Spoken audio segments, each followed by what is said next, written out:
ನನಗೆ 7ರಿಂದ 8 ಭಾಷೆ ಬರುತ್ತೆ. ಒಬ್ಬರು ಬಹುಭಾಷೆ ಕಲಿಯಬೇಕು. ಕೇಂದ್ರದ ತ್ರಿಭಾಷಾ ಸೂತ್ರಕ್ಕೆ ಸುಧಾಮೂರ್ತಿ ಬಹುಪರಾಗ್. ತ್ರಿಭಾಷಾ ಸೂತ್ರದ ವಿರುದ್ಧ ತಮಿಳುನಾಡಿನ ಬಹಿರಂಗ ವಿರೋಧ.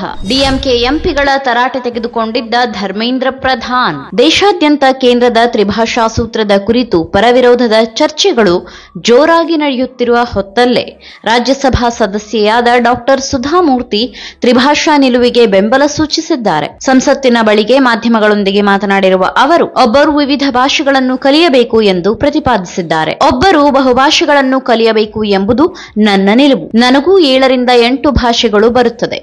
ನಾನು ಕಲಿಯುವುದನ್ನು ಖುಷಿಯಿಂದ ಆನಂದಿಸುತ್ತೇನೆ.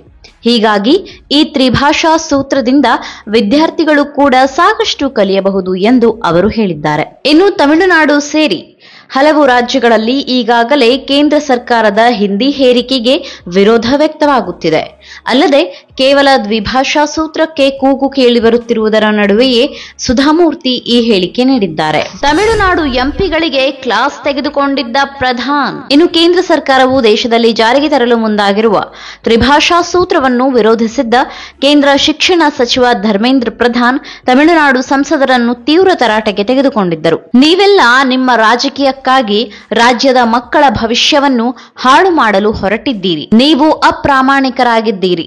ತಮಿಳುನಾಡು ವಿದ್ಯಾರ್ಥಿಗಳ ಬಗ್ಗೆ ನಿಮಗೆ ಯಾವುದೇ ಬದ್ಧತೆ ಇಲ್ಲ.